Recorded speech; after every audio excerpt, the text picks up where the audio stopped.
오늘 우리가 살피는 이 본문의 내용은 엘리후가 욥에 대하여 변론하는 마지막 변론의 자리입니다.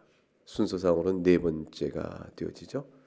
네 번째 이제 엘리후의 마침은 변론의 마침은 곧 다음에 바로 하나님께서 욥에게 나타나 말씀하신 것으로 이어져 갑니다.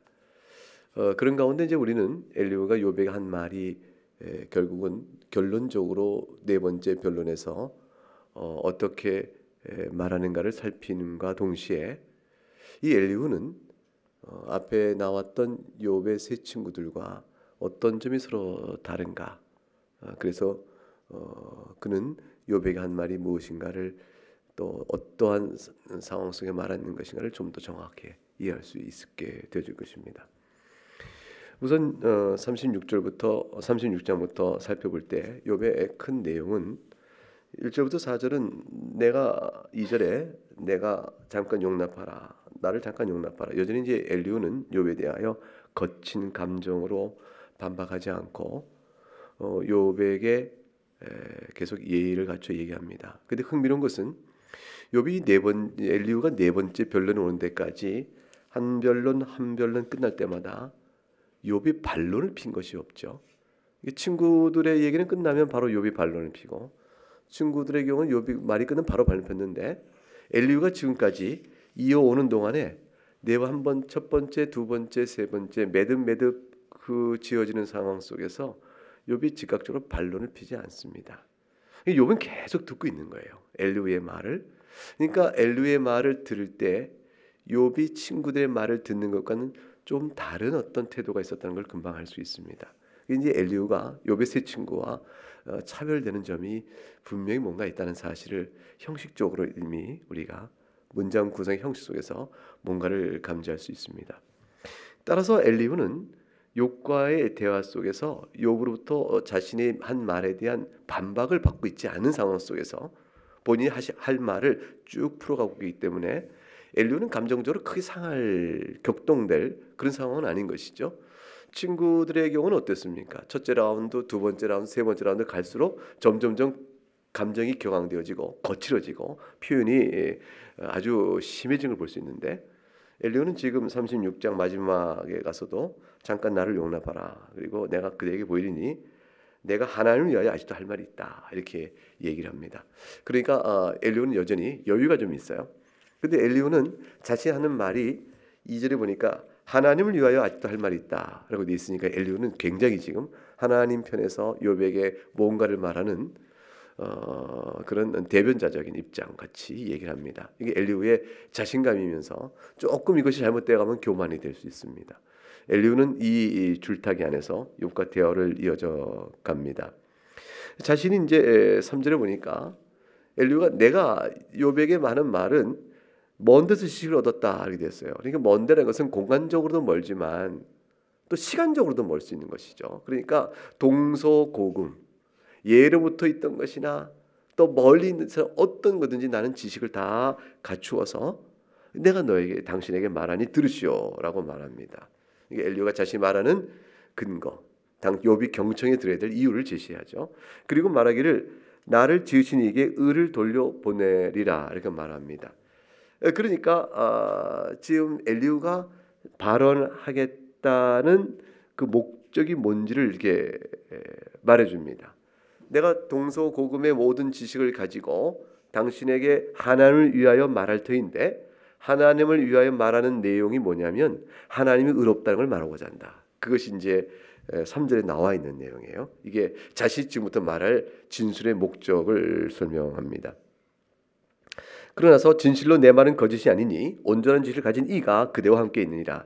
이쯤 보면 사실 엘리야가 조금 건방져 보이는 거죠. 왜냐하면 온전한 지식을 가진 이게 자신을 가리키는 말이에요. 그러니까 내가 먼 데부터 지식을 다 갖고 있고 하나님이 옳다면 내가 당신에게 말할 것이요. 내가 이제 온전한 지식을 가지고 당신 나 만난 것 다행스러운 것 같소라는 뉘앙스까지 느껴질 만한 표현이죠. 어쨌건 4절까지의 이어진 내용 속에서 엘리후는 다시 한번 욥의 의식을 딱 붙잡습니다. 정신 차려 내 말을 잘 들으라. 지금 내가 하는 말은 당신이 살기 위한 것이라. 자, 지금 이제 5절 이하부터 10절까지 내용 속에서 엘리후는 하나님이 어떤 분인가를 설명하기 시작합니다.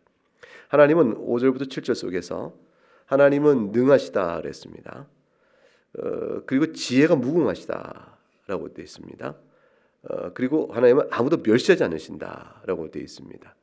그러니까 하나님은 능하신 분이요 아무도 멸시하지 아니하시며 지혜가 무궁하신 분인데 그런 분이시지만 악인에 대해서는 어떠냐? 6절. 악인에 대해서는 살려두지 아니하시며 그러나 고난 속에 있으면서도 회개하는 자라면 그에게는 공의에 따라 그를 살려주시는 분이라 이렇게 되어 있습니다. 그러니까 하나님께서 능하시며 아무도 멸시 아니며 지혜가 무궁하신 하나님께서 악인에 대한 것과 고난받는 자에서 대하는 게 다르다는 것이에요. 그래서 악인에게는 그냥 내버려두지 아니하시고 고난받는 자라고 할 때 억울하게 고난받는 자예요. 그런 자, 억울하게 고난받는 자에게는 공의를 베풀어 그를 살려주신다. 이렇게 말씀합니다. 왜냐하면 7절에 하나님의 눈은 의인을 향해 결코 떼는 법이 없으시니까 하나님은 자기의 의인을 향하여 그 옳은 자, 하나님 편에 속한 사람이지만 억울하게 고난당하는 자에게 결코 눈길을 떼지 아니하시기 때문에 공의를 베풀어 그 의로운 자를 살려내신 일을 결코 멈추지 않는 분이시라 이렇게 설명합니다. 하나님이 그런 분이요 그를 왕들과 함께 왕좌에 앉으시고 영원토록 존귀케 하신다 돼 있으니 하나님이 자기 자녀를 사랑하심이 이와 같다고 설명합니다. 하나님에 대한 굉장히 중요한 속성을 얘기하죠. 이것은 우리가 알고 있는 하나님과 똑같은 하나님이에요. 그러니까 엘리후가 말하는 하나님이 우리가 아는 하나님과 다르지 않습니다. 그러니까 엘리후는 정확한 신론적 고백을 지금 이끌어가고 있는 것이죠. 8절부터 10절에 보게 되면 혹시 그들이 족쇄에 매였거나 환난의 줄에 얽혔으면 이건 다른 대목이에요. 근데 어떤 사람을 생각해 보자는 것이죠. 어떤 사람을 생각해 볼 때 족쇄에 매이거나 환난의 줄에 얽혀 있는 사람이 있다고 가정해 보자. 그런 사람에게 왜 하나님이 어떤 사람에게 그것을 왜 주실까? 왜 족쇄나 환난의 줄에 얽매이는 그런 하나님 전능하신 하나님이 그것을 왜 허락하실까? 왜 그것을 주실까? 왜 그것을 행하실까? 그거는 선한 목적이 있는 것입니다. 9절과 10절을 읽어볼까요? 시작. 그들의 소행과 악행과 자신들의 교만한 행위를 알게 하시고 그들의 귀를 열어 교훈을 듣게 하시며 명하여 죄악에서 돌이키게 하시나니 하나님께 선한 목적이 있었던 것이죠. 그게 뭐냐면 무슨 일을 했는지 그들의 행위가 얼마나 악한지 그들이 얼마나 교만한지를 깨우치기 위해서 하는 것이다. 이게 징계라는 것입니다. 그러니까 의인이 만일 족쇄에 매거나 환난의 줄에 얽혔다면 하나님은 목적이 있어 한 것이니 그들에게 교만한 행위를 알게 하시고 10절에 하나님의 말씀을 귀를 열어 들어 깨달아 죄악에서 돌이키라 회개를 요구하시는 그런 뜻 가운데 하신 거라는 겁니다. 그러니까 하나님은 목적 있는 선한 목적을 가지시고 징계를 이끄시는 분이시라. 의인에게 눈을 떼지 아니하시고 반드시 공의로 그를 보호하시되 이렇게 행하신다고 말씀했습니다. 이것 또한 우리가 아는 하나님이고 똑같은 하나님을 잘 설명해주고 있습니다. 그래서 하나님께서 그들의 교만한 행위를 알게 하고 죄악에서 돌이키게 하시기 위하여 환난과 어려움을 주시는 섭리 가운데 대상이 된 사람이 11절 만일 그 하나님의 말씀을 뜻을 알고 순종하면 어떻게 될까요? 11절에 형통한 날을 보내며 즐거운 해를 지내는 그러한 결과를 얻게 될 것이라. 그런데 만일 불순종하면 어떻게 될까? 12절 칼에 망하며 미련한 지식 없이 미련한 자가 되어 죽을 것이라. 이렇게 하나님의 심판의 무서움을 설명했습니다. 그런데 이와 같은 하나님의 말씀 앞에 순종하여 돌이켜 회개함으로 형통한 날을 보내야 돼야 되는데 그렇지 않고 미련하여 칼에 망해 죽은 길을 자초하는 이 불순종의 자식들은 도대체 왜 그럴까? 왜 이런 사람들은 왜 그럴까? 그들의 악인의 비참함과 회개하는 자를 향한 하나님의 자비로움이 대조가 13절 16절 이하에 계속 나옵니다. 13절에 뭐라고 하냐면 마음이 경건하지 아니한 자들 했죠. 이것이 뭐냐면 12절에 순종하지 아니하는 자들과 똑같습니다. 순종하지 않은 자들, 즉 마음이 경건하지 않은 자들은 분노를 쌓으며 하나님이 속박할지라도 도움을 구하지 아니하나니. 하나님의 징계매를 억울하다 분하다 이럴 수 있냐고 분노를 쌓아갑니다. 하나님께 그 속박을 주어 그들로 하여금 깨우치고자 하지만 도움을 하나님께 구하지도 않습니다. 그게 경건하지 않은 자들이에요. 경건하지 않은 것은 교만하고 완악하니까. 14절. 그래서 그들은 젊어서 죽는다. 그들의 생명은 남창과 함께 있다. 이렇게 표현했습니다. 이 남창이라는 것은 이교도 신을 섬기는 신전 안에 있는 남자 제사장인데, 이 남자 제사장이 이제 창기와 같이 음란하게 지내는 것이죠. 그러니까 여자 제사장들은 여창이 되는 것이고 남자 제사장들은 남창이 되어져서, 그래서 어쨌건 성적인 타락과 그런 가운데 풍요의 신을 구가해가는 그들의 매우 잘못된 그런 종교 의식 제도 속에서 남창과 같이 될 것이라. 그래서 이들이 사실 오래 못 살고 죽습니다. 문란한 성생활과 그 안에 있는 모든 제사장의 그 더러움이 그들의 건강을 해치고 고대 의학으로 다 고치지 못하는 많은 질병들이 찾아오게 돼서 오래 못 삽니다. 이제 그것을 이제 빗대요. 몸이 젊어 죽고 생명 남창께도다 했으니까 영적으로 하나님 앞에 경건하게 서 있지 못했으니 저들이 불경건하여 하나님의 뜻에 거슬려 분노를 쌓았고 도움을 구하지 않는 자들은 결국 그렇게 망하게 될 것이라 그렇게 되어 있습니다. 그런데 15절에 하나님은 곤고한 자를 그 곤고에서 구원하시며 학대당할 즈음에 그 귀를 여시나니, 하나님 은혜입니다. 하나님께서 곤고한 자를 곤고에서 구원해내시고 그가 학대당할 즈음에 귀를 열어주어 그로 하여금 어떻게 되죠? 순종의 역사를 하게끔 하는 것입니다.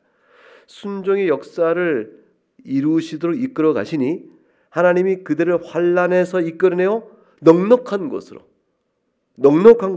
옮기려 하셨다. 좁고 숨이 막히고 갇혀 있는 곳에서 넓고 넉넉한 곳으로 이끄는 것은 이건 해방이요 구원을 의미합니다.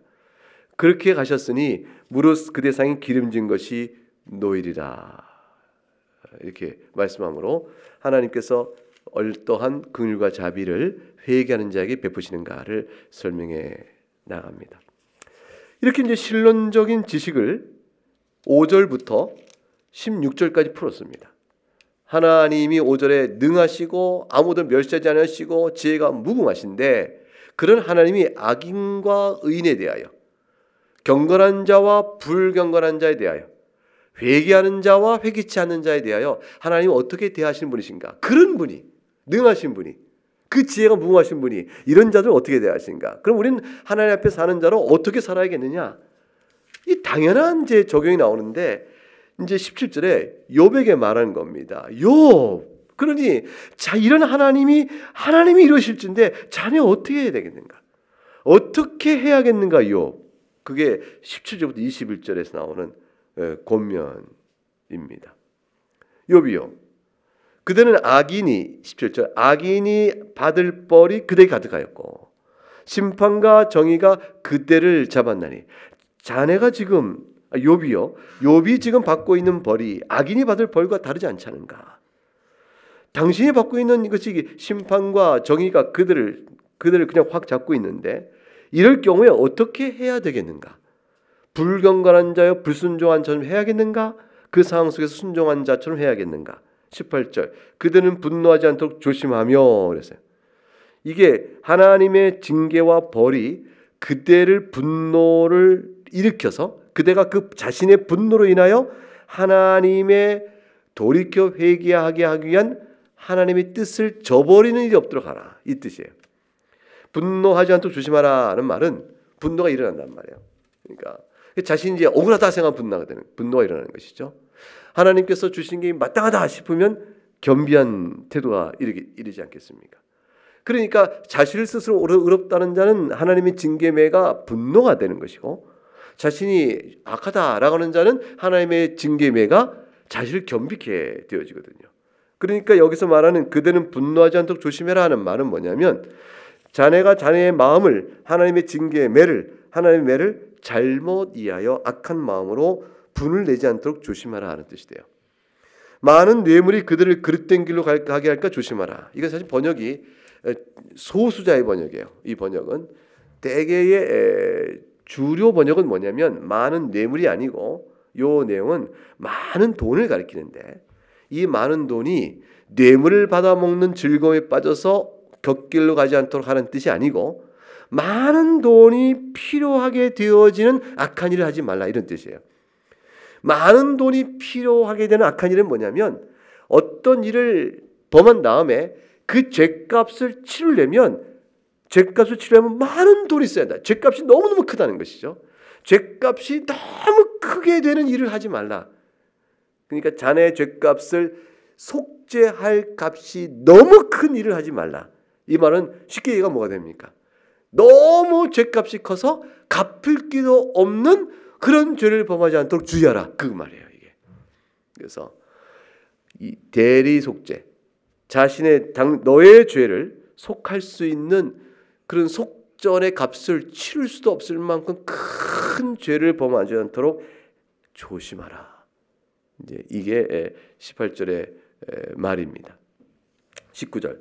그러하니 그대가 하나님 앞에서 징계의 매를 겸비한 가운데 달게 받지 않고 분을 품는다면 그런 마음으로 부르짖는다고 해서 이 부르짖음 분의 부르짖음이에요. 분을 갖고 부르짖거나 그런다고 해서 자네가 곤고한 가운데서 그를 유익되게 자네를 만들 수 있겠나? 자네의 능력이 뭐가 있겠나? 이라고 욥에게 엘리후가 지금 적용을 합니다. 하나님 어떤 분인가 생각하라. 그러니 어떻게 하면 좋겠는가? 라고 말합니다. 그리고 이어 말하기를 20절에 그런데 욥 읽어보죠. 시작. 그대는 밤을 사모하지 말라.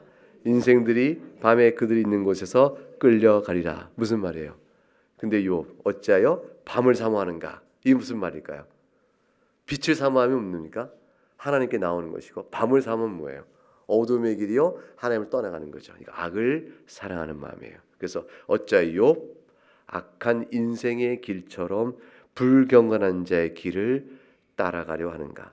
21절 삼가 악으로 치우치지 말게. 이 악으로 치우친다는 말이 20절에 밤을 사모한다는 말과 같은 뜻이에요. 삼가 악으로 치우치지 말라. 그대가 스스로 환난보다 이것을 택하였으니 환난은 하나님의 징계매. 이것은 뭐예요? 악과 밤을 사모하는 것. 그러니까 징계매로 하나님 앞에 돌아오기보다는 오히려 그것을 분을 품고 악과 밤을 사모하는 길로 택한 것이 아닌가라고 말합니다. 그래서 엘리후는 지금 어찌됐건 욥이 하나님 앞에서 해결을 봐야 되는데 욥이 해결을 보기 위해서 욥이 마땅히 하나님 앞에 엎드려야 될 부분이 있다고 생각하는 것이에요.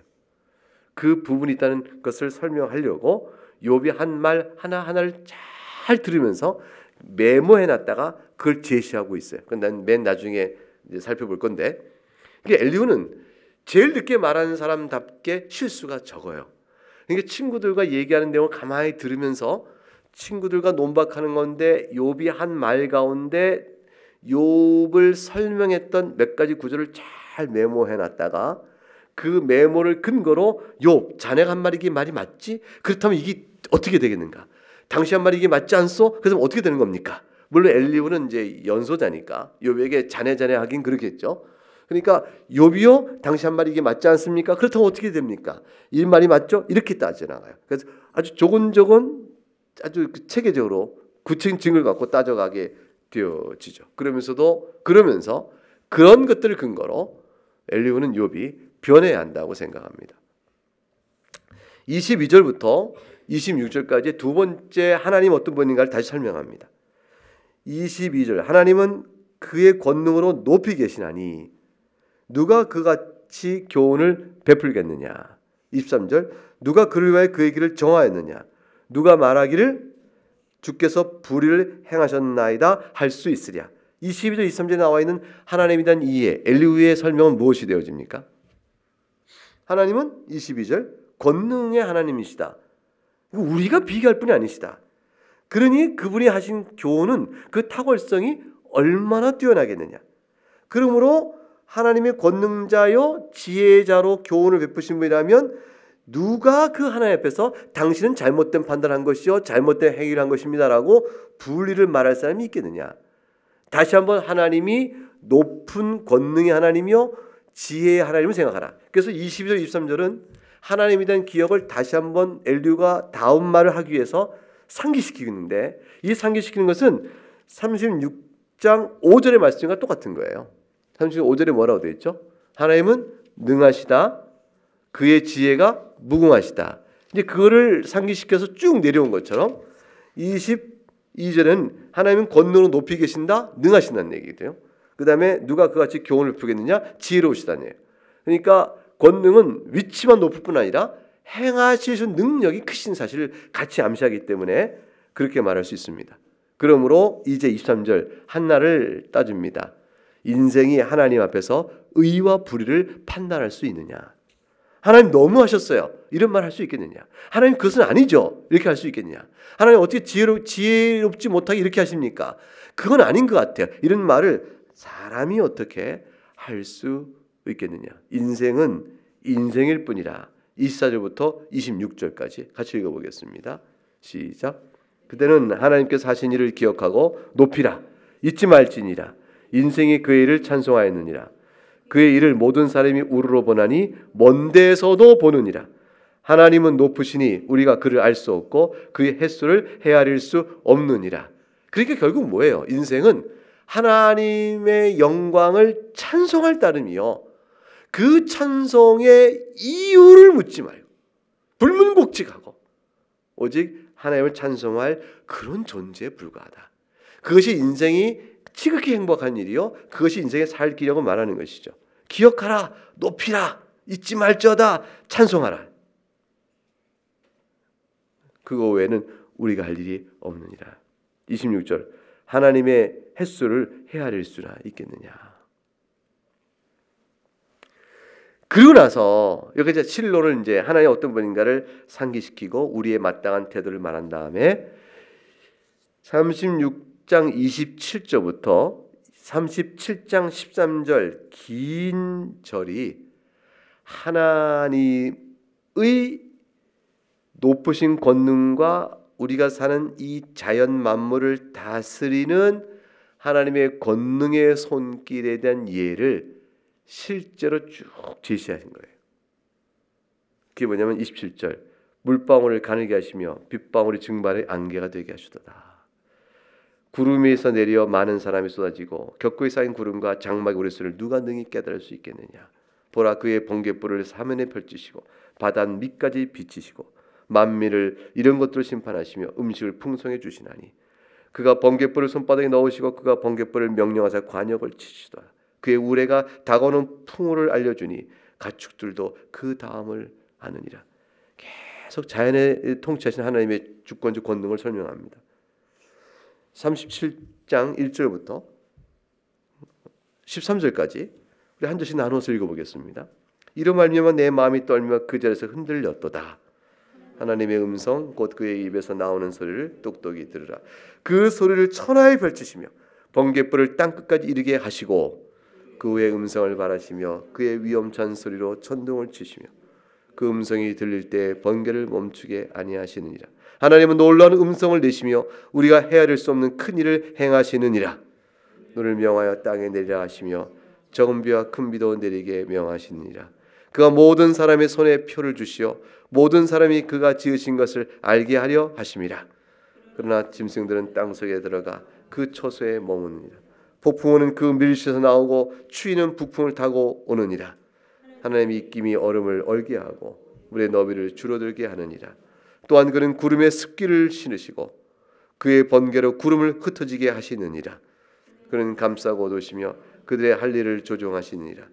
그는 땅과 육지 표면에 있는 모든 자들에게 명령하시니라. 같이 읽어요. 혹은 징계를 위하여 혹은 땅을 위하여 혹은 긍휼을 위하여 그가 이런 일을 생기게 하시느니라. 13절 말씀이 핵심 구절이에요.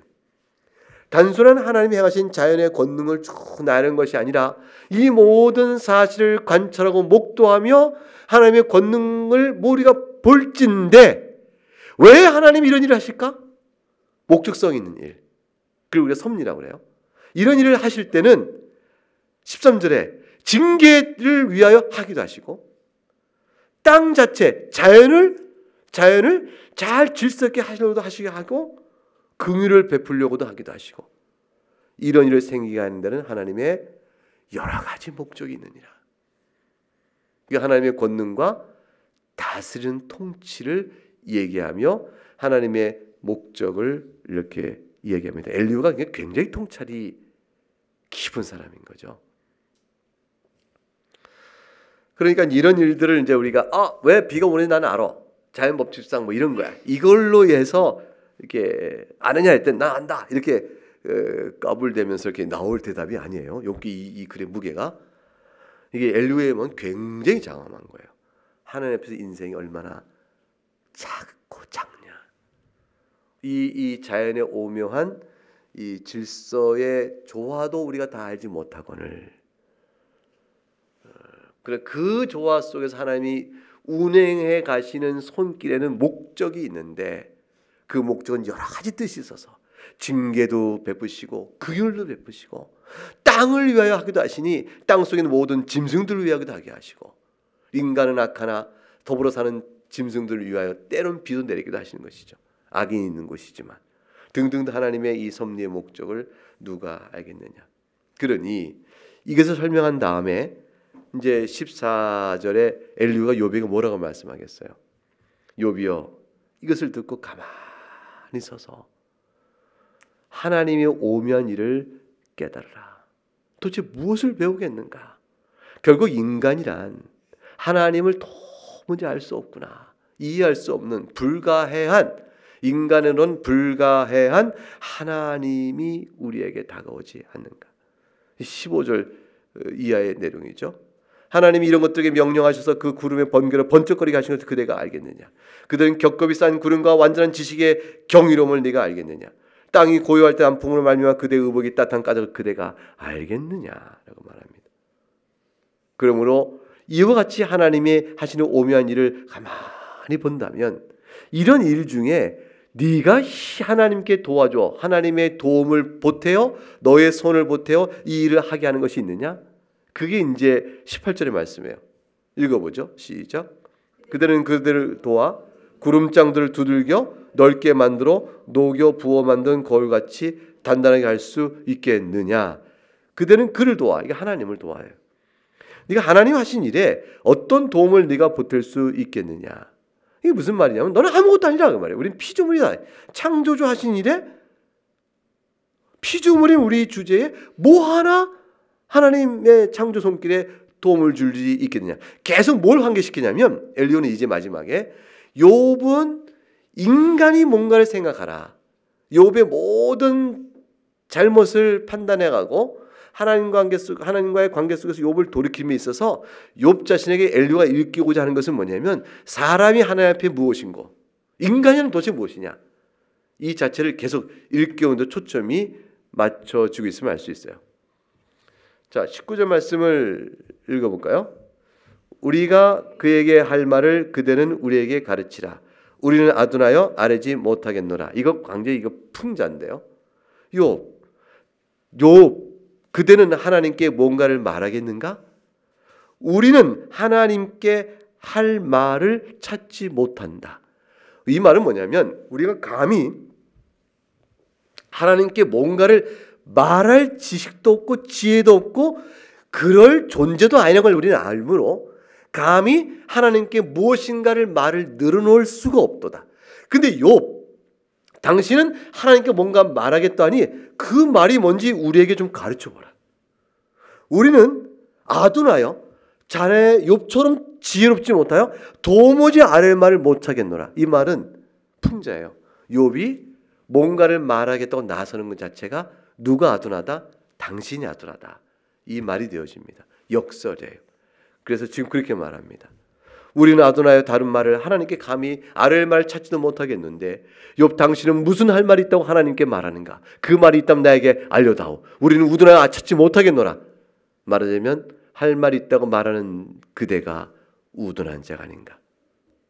그 얘기죠. 20절 그 다음에 내가 말하고 싶은 것을 어찌 그에게 고할 수 있으랴. 삼켜지기를 바랄 자가 어디 있으랴. 이게 좀 어려운 구절이죠. 우리 말 아무리 읽어도 뜻이 잡기 어려워요.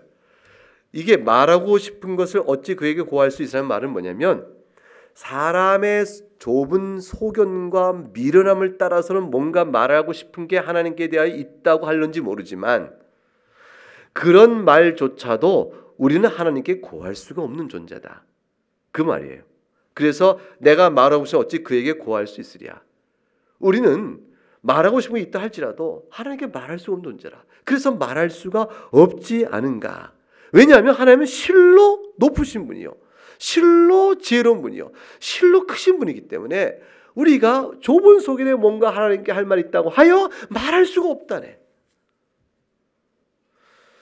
또한 그 다음에 스스로 삼켜지기를 바랄 자가 어디 있느냐. 이 삼켜지는 말은 뭐냐면 멸망당하기를 좋아할 자가 누가 있니 말이에요. 삼켜지긴다는 것은 삼킴을 당한다는 거죠. 그러니까 멸망한다는 거예요.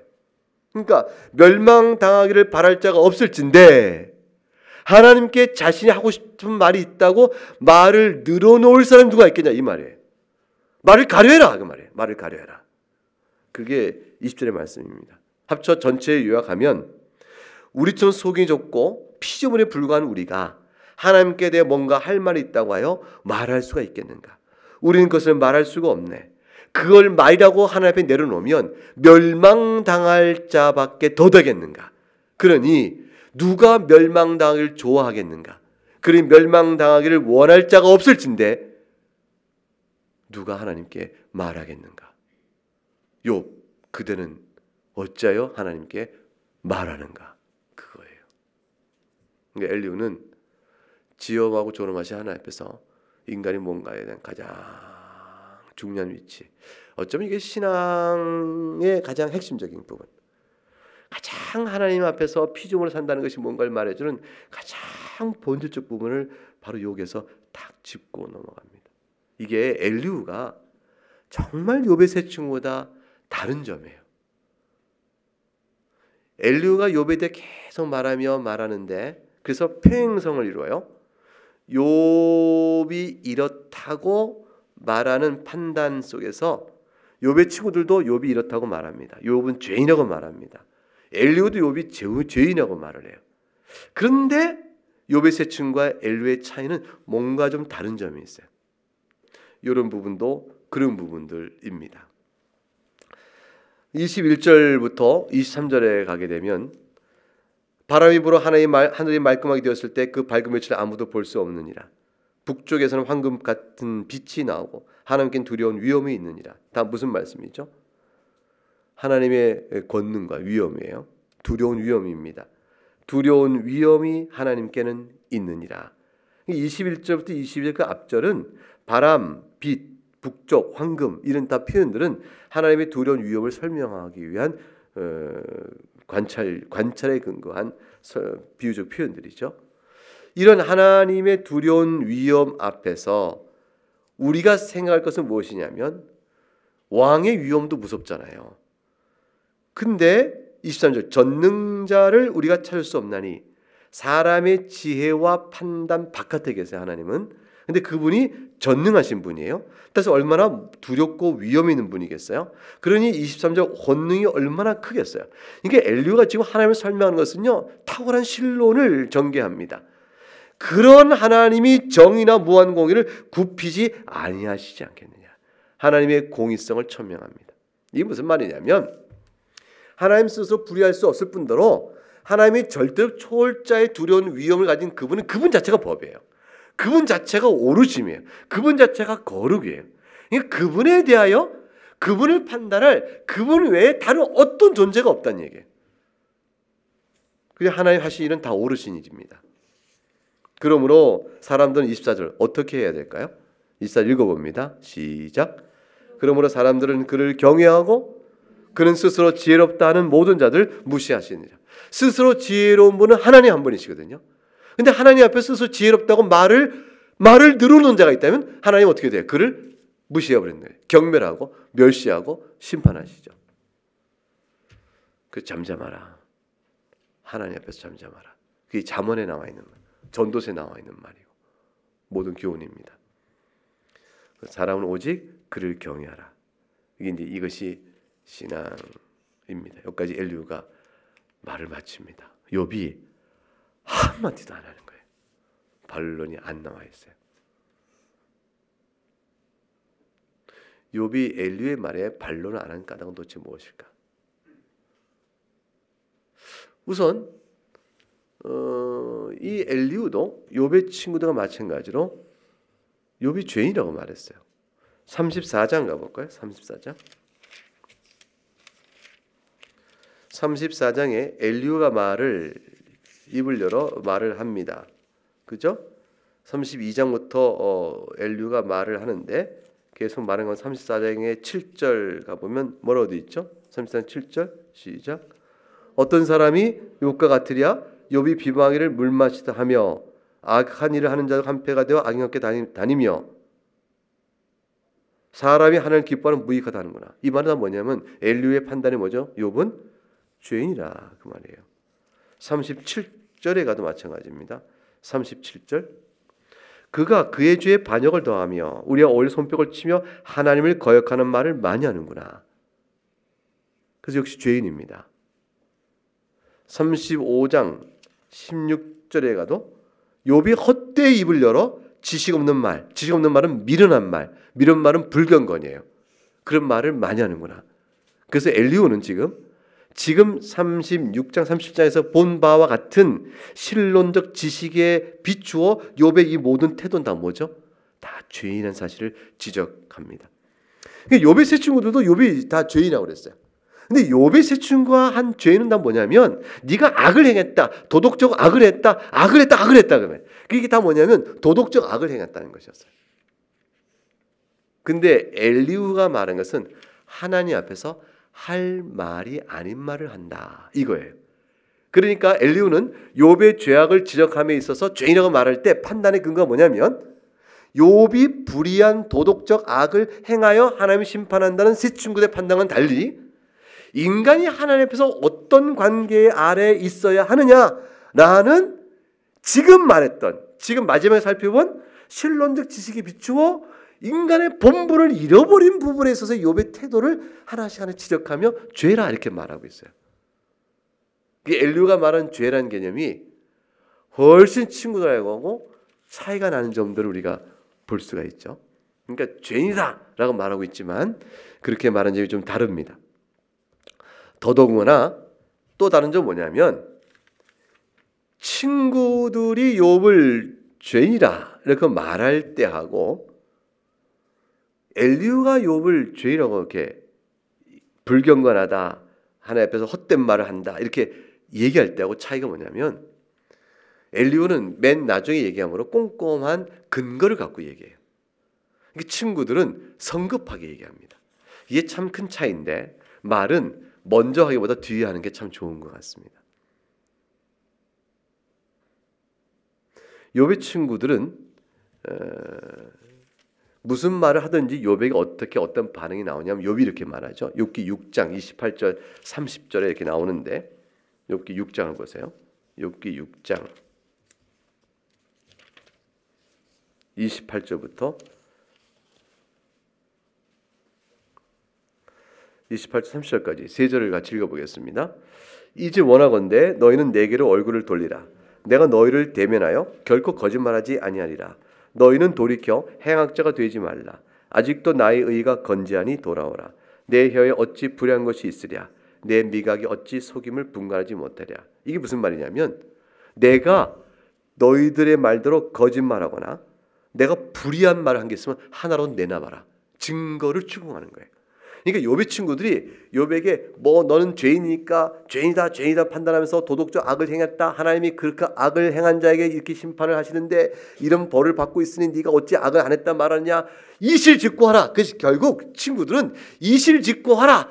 네가 이렇게 벌을 받고 있는 것은 네가 악하다는 것이니 어째 스스로 불의한 게 없다고 말하는가? 그렇지 말고 이와 같은 벌을 받은 자는 죄인이니 이실직고하라. 그게 친구들의 얘기예요.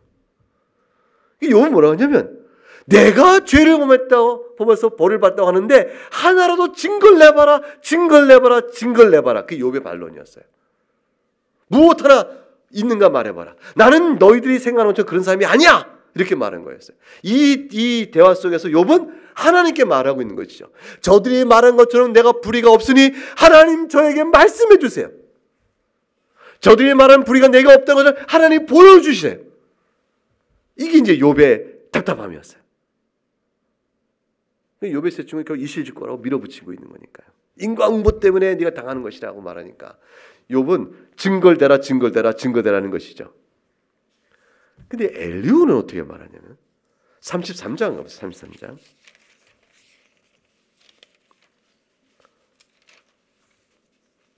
8절부터 11절 읽어보죠. 시작.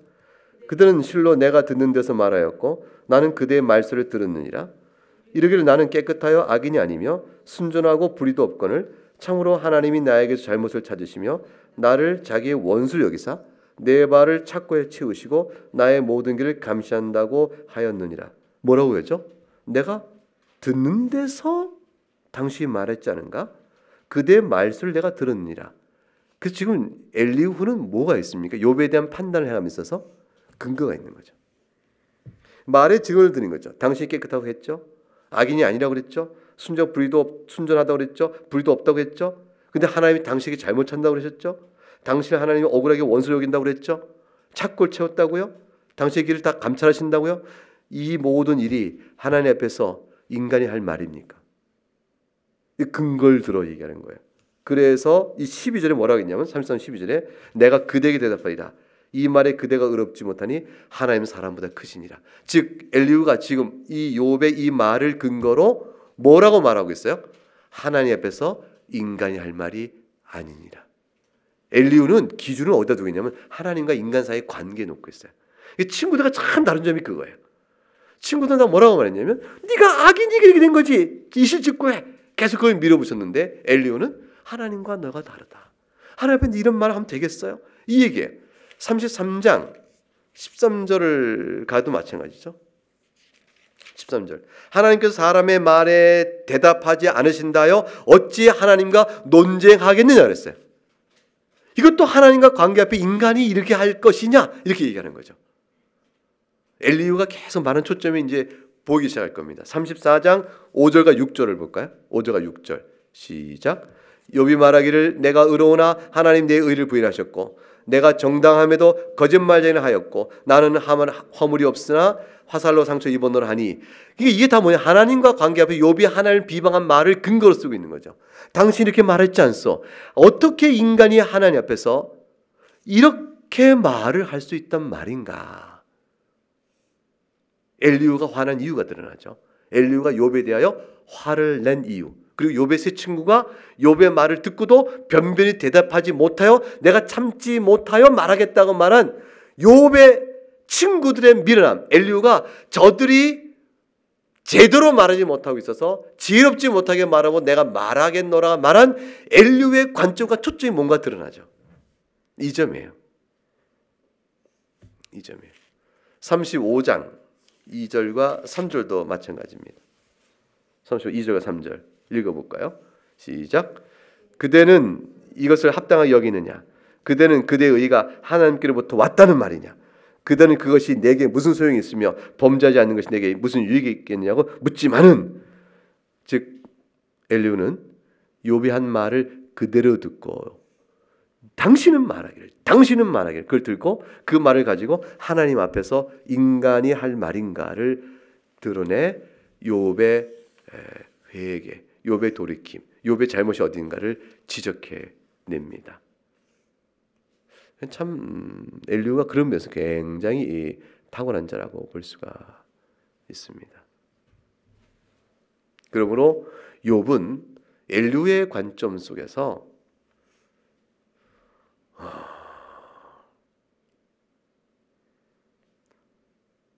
하나님과 인간 사이의 관계, 위치, 신분, 처지, 피조물과 창조라는 이것을 망각하여 하나님의 허물을 하나님께 대하여 인간이 갖고 있는 이성과 판단의 범위 내에서 하나님에 대하여 책망을 하는 실수를 범하는 거죠. 욥이. 그래서 하나님 이런 부분에 문제가 있습니다라고 판단하는 실수를 범하는 데까지 욥이 나가는 거예요. 자기는 도덕적인 잘못은 없어요. 근데 그것까지 나가요. 근데 욥이 도덕적인 행위적 잘못은 없지만 인간이 근본적으로 피조물에 불과할 뿐더러 본성상 죄인한 사실을 욥이 부인할 수는 없잖아요. 그런 상황 속에서 지식의 오류요, 행실의 오류요, 마음의 오류요, 정서의 오류요, 의지의 오류요, 모든 허물은 사람은 있기 마련이거든요. 그 모든 허물의 가능성을 다 짐작하고 잠잠하지 못했다는 부분에서 참 욥의 허물이 있다 볼 수 있습니다. 그 하나님께서는 그래서 이렇게 얘기하죠. 욥기 40장 가보면 40장 2절에 하나님 욥의 성격을 뭐라고 말해요? 40장 2절에 시작. 트집 잡는 자가 덧는 자와 다투겠느냐? 하나님을 탓하는 자는 대답할지라. 욥은 어떤 자라고 성격이 규정됩니까? 하나님을 탓하는 자, 하나님께 트집 잡는 자, 하나님을 트집 잡는 자, 하나님을 탓하는 자. 이 욥이라 하나님이 딱 말씀하셨어요. 이 욥이 전체 가졌던 욥기 전체의 해석에 초점을 딱 부여하신 거예요. 8절에도 맞죠. 40장 8절에도 네가 내 공의를 부인하려 하느냐, 네 의를 세우려고 나를 악하다 하겠느냐 라고 하나님이 트집 잡는 욥의 트집과 탓의 불의성을 하나님이 드러내셨어요. 그런데 엘리후가 바로 그 점을 사실 얘기해요. 33장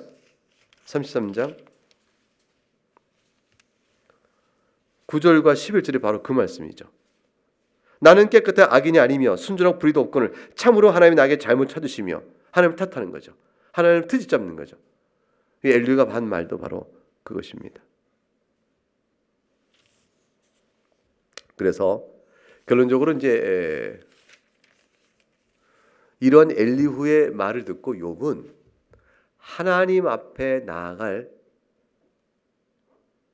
하나님을 직접 보기 이전에 자신이 지금 한 말, 욥의 세 친구와 더불어 말한 동안 자기 한 말에 대한 새로운 시각을 갖게 된 거죠.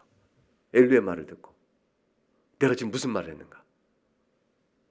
엘리후가 지금 무엇을 상기시켰냐면 자기 한 말을 엘리후가 다 드러내고 이렇게 말했지, 욥 이렇게 말했잖아요. 근데 이게 하나님 앞에 당신 한 말 비춰봐. 지금 당신 무슨 말 한 거예요?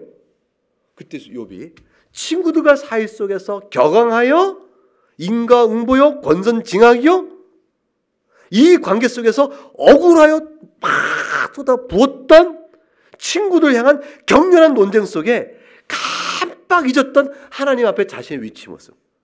애초에 경건의 출발점에서 자신이 당한 이 환난과 앞에서 하나님 뜻이 무엇인가를 찾는 과정 속에서 그 번민하며 경건한 자임에도 불구하고 친구들의 계속적인 도발 속에 자신이 어느덧 미끄러져 버렸던 하나님 관계 속에 자기가 어디까지 왔는가에 대한 순간 그 상황에 대한 자각을 엘리후의 말을 통해서 확 보게 된 거죠.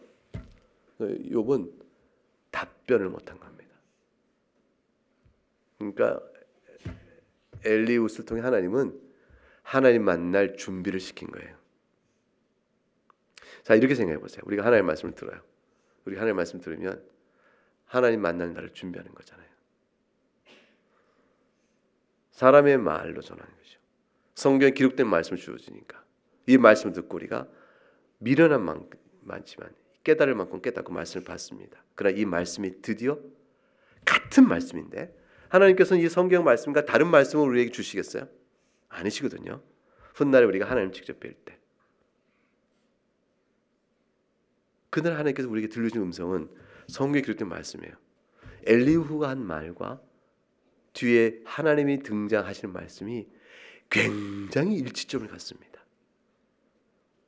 엘리후의 말을 들은 욥이 하나님 만날 준비가 되는 과정 속에 1차 충격을 받고 이제 하나님을 만납니다.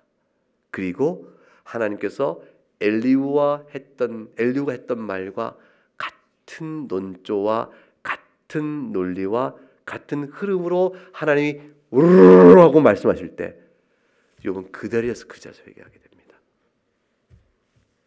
그래서 하나님께서는 사실은 뒤에서 욥의 세 친구를 꾸짖으시거든요.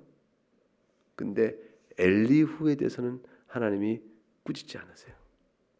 그게 엘리후의 장점이에요. 엘리후도 실수가 있는 우리가 똑같은 사람이기 때문에 엘리후도 말하는 가운데 욥을 향하여 이렇게 욥의 형편과 처지를 배려하여 이해하며 말하는 부분에 있어서 실수가 있어요. 실제로 이렇게 말할 때 왜냐하면 엘리후의 얘기는 다 맞는 말이거든요. 맞는 말이지만 엘리후에게서 우리가 못 보는 한 가지가 있어요. 그 뭐냐면 다 맞는 말이에요. 다 맞는 말인데 못 본 거 뭐냐면 욥의 심정과 아픔을 돌아보아 같이 말해주는 것은 없었어요. 엘리후는 지금 욥의 잘못을 깨우치는 교훈을 주고자 하는 의지로 얘기했어요. 그러니까 참 어려운 거죠. 엘리후가 사실 하나님은 하시는 말씀인데 사람은 어떻게 말해야 될까? 엘리후가 이렇게 말한 논 흐름 속에서는 욥을 감싸고 이해하고 당신이 그렇게 말하는 것은 넉넉히 이해가지만 그러나 하나님 앞에서 사람이 할 말은 이러이러하니 이 말은 이런 것이 아니겠소 라고 그를 동감 동정해서 끌어오는 것은 없었죠. 그것이 이제 엘리후도 역시 하나의 사람으로 한계를 보이고 있는 겁니다. 그러나 엘리후의 논리와 신학은 친구들과는 다른 것이었다. 그것입니다. 하나님께서는 침묵하신 분이 아니에요. 욥은 하나님이 침묵한다고 했는데 사실은 고통과 하나님의 손길, 고통이라 할지라도 그걸 통해서 고난이라 할지라도 그걸 통해서 하나님 말씀하십니다. 하나님은 결코 불의한 분이 아닙니다. 욥은 마치 불의한 분인 양 말을 쏟아부을 때가 있었어요. 왜냐하면 하나님께서는 궁극적으로 악한 자를 반드시 심판하시기 때문에 그렇습니다. 하나님은 불의한 분이 아닙니다. 섭리 가운데 보이는 모습이 하나님의 공의성을 판단할 모든 자료가 아니에요. 경건하고 의롭게 사는 일이 따라서 이 세상 속에서 결코 헛되지 않습니다. 이 세상 사는 동안에 악인이 득세, 하나님의 심판이 어디 있느냐? 이렇게 볼 수 있는 일이 있다 할지라도 하나님은 궁극적으로 심판하시는 공의 하나님이기 때문에 하나님 앞에서 의롭고 경건하게 사는 삶은 결코 헛되지 않는다. 하나님께서 반드시 그 의를 갚아주신다. 그리고 용서하시고 자비를 베푸시니 기억할 것은 사람은 하나님에 대하여 평가할 위치에 있는 자가 아무것도 아니라는 자를 기억하고 오직 하나님 말을 경외할 따름이라. 그것이 엘리후의 대화 속에 나온 전부입니다. 사랑하는 여러분, 40장 우리가 그 뒤에 38장 이후의 내용이 없다고 쳐보십시다. 38장부터 하나님이 나타나세요. 그리고 우리가 알듯이 42장까지 올 때 42장 욥이 회개합니다. 그리고 하나님 욥을 회복시켜 주시죠. 이 38장부터 42장이 없다고 쳐보십시다. 37장이 끝났으면 그러면 우리는 어떻게 될까요? 엘리후의 말로 예언의 메시지가 주어진 거예요. 이게 신학이에요. 우리는 어떻게 보게 되면 38장에 하나님을 만나지 못하고 삽니다. 그리고 42장의 욥의 회개와 회복의 역사를 이 땅에서 경험하지 못하고 살아요. 우리는 늘 37장으로 끝나는 인생을 이 땅에서 사는 것 같아요. 근데 우리에게 성경은 38장 이하를 기록해 주셨어요.